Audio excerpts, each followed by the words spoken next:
장관님 네. 취임하시고 첫 국감이신데 많이 좀 긴장되실 것 같습니다. 예. 좀 약간 불편한 질의를 좀 드릴 거라고 좀 생각을 합니다.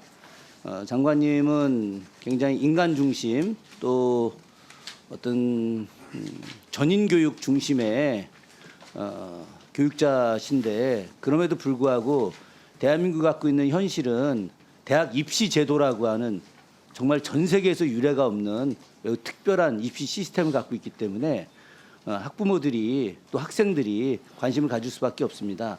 그것과 더불어서 국가의 장기적인 미래 비전, 특히나 이재명 정부 들어와서 6가지의 교육 정책이 만들어졌고 그중에 핵심이 바로 AI 디지털 시대의 미래 인재 양성이 들어 있습니다.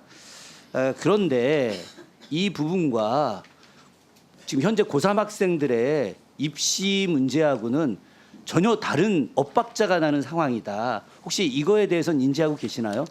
네. 예. 그래서 관련해서 같이 한번 보고 이것이 서로 간에 어떤 이 상황들을 공유하면서 보다 나은 발전을 위해서 제가 말씀을 드리는 거라고 이해해 주시면 좋을 것 같습니다. 자료 하나 좀 보시죠. 현행 그 수능 영역 구성 및 필수 선택 과목에 대한 내용인데요.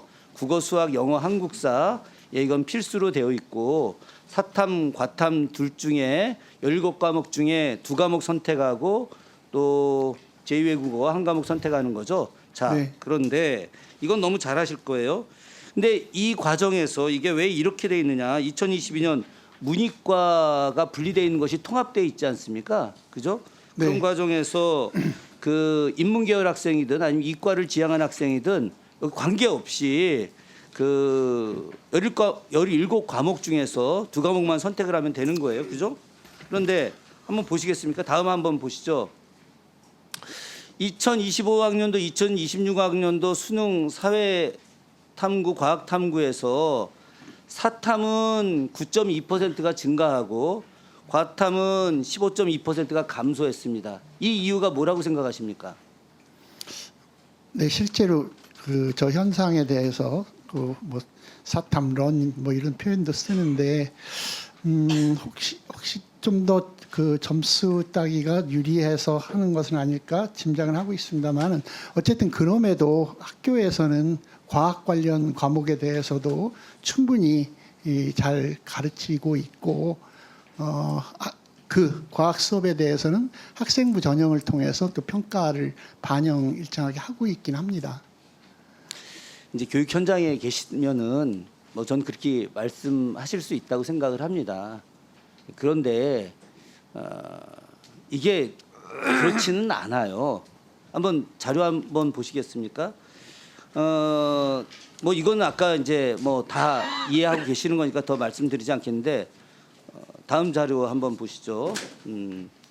응시자 수가 사회문화 생활과 윤리가 가장 많고 물리하고 화학은 저렇게 줄어들어 있어요.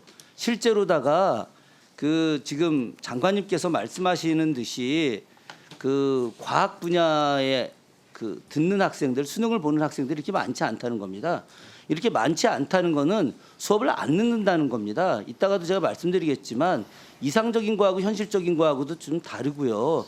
그리고 수능에서 출제되지 않는 것을 학생들이 배우려고 그렇게 하지 않습니다. 이것은 부모님들도 마찬가지고 학생들도 마찬가지거든요. 근데 왜 이렇게 된 것이 문제가 되는 거냐? 다음 한번 보시죠. 지금 이게 그 서울대학교 수리과학 부장께서 인터뷰한 내용입니다. 인공지능과 기계학습의 기본을 모르는 학생들이 지나가게 됐다.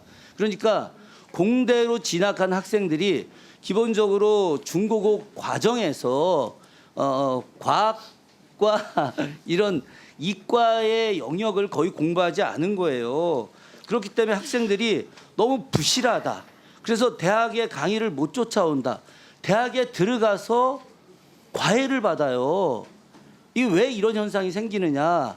바로 현재 있는 그 시스템 때문에 이런 겁니다. 물론 이것이 여기 계신 장관님이나 아니면 우리 국가교육위원장님의 잘못은 아니지만 이것에 대해서 바로 잡아야 된다라고 하는 생각을 제가 한다는 거죠. 자, 다음 한번 보시죠.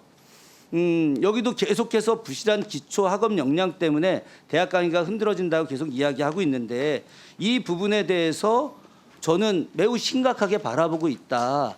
그래서 이것이 고교 학점제하고도 그대로 연결되어 있는 것들이고 더 나아가서 어떤 문제가 생기느냐. 학생들의 중도 이탈이 너무 커지고 있다는 겁니다. PT 한번 좀 보시죠.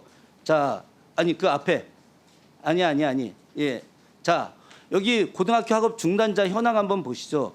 2020년에는 14,000명에 있다가 2024년엔 27,000명. 엄청나게 증가하고 있습니다. 이게 뭐 때문이냐?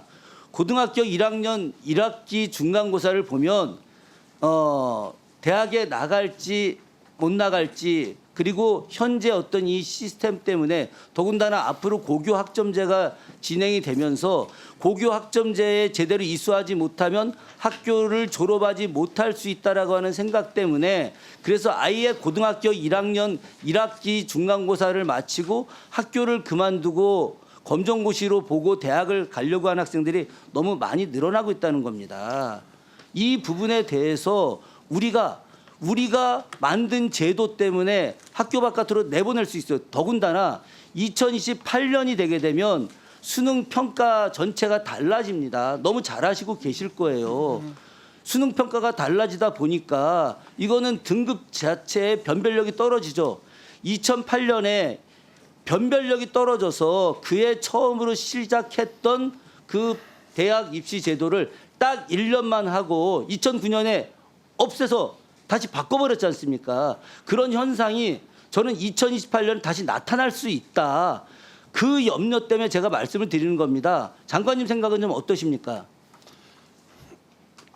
그런 일이 일어나지 않도록 일정하게 우려하시는 것을 저희도 함께 우려하고 있고 그래서 고교학점제 시행 한 학기 만에 나타나는 여러 문제들을 1차적으로 보완을 했습니다만 이게 완전하다고 생각하지 않고 실제로 적어도 현재 이 고교학점제를 처음 시행하는 우리 학생들이 큰 피해를 입지 않을 수 있게 지금 말씀하신 것처럼 2008년도에 한 번 시행하고 2009년도에 바로 바꾸는 그런 일이 일어나지 않도록 최선을 다해서 준비하도록 하겠습니다.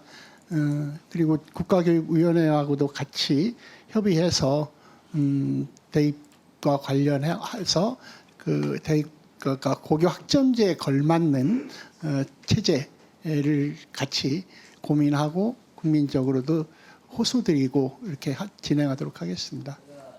시간은 다 됐는데 한 가지만 드리고 싶습니다. 그분은 너무 훌륭한 교육자십니다. 그것을 부정하는 분들은 아무도 없습니다. 그분께서 전인 교육을 중심으로 하는 이상주의적 교육관을 갖고 계신 것도 매우 훌륭합니다. 그럼에도 불구하고 대한민국이라고 하는 입시제도라고는 특별한 제도를 정확하게 좀 판단해 주시고 특히 이재명 정부에서 어떤 대학 입시에 혼란스러움 때문에 굉장히 문제가 생겨서 많은 분들의 신뢰를 잃지 않게 그분께서 더 특별하게 신경 써주시기 바라겠습니다. 진심으로 부탁드립니다. 네, 명심하겠습니다. 네, 김주영 의원님 아주 좋은 질의 하셨고요. 그 고교학점제가 이제 새로운 제도이기 때문에 이제 아이들이 거기에 적응하면서 상당히 불안해하고 학부모님도 그래서 지난번에 교육부에서 관련된 이제 컨설팅을 담당하는 아마 교사분들을 더 충원하기로 했잖아요. 근데 저는 더 중요한 게 현직 교사분들이 뭐 담임뿐만 아니라 현직 교사분들이 지금 이제 시행될 그 고교 학점제를 충분히 이해해서 새로운 외부 강사가 아니라 현직 교사들이 1대1 컨설팅을 해줘야 돼요. 학교 학생들에게. 그러기 위해서는 현직 교사들에게 고교 학점제의 여러 가지 문제점이나 앞으로에 대한 좋은 방향성에 대해서 제대로 된 교육을 하고 학생과 부모들이 거기에서 좀 불안해하고 혼동스러워 할 때는 학교 자체에서 아이들에게 심리적인 안정을 취하게 하고 또 정확한 정보를 제공함으로써 학교에 좀 고교학점제에 좀 안정적인 정착을 학교 스스로가 마련하는 그런 방안을 좀 만들어 달라는 말씀을 드리겠습니다. 네, 적극적으로 검토하겠습니다. 네. 네.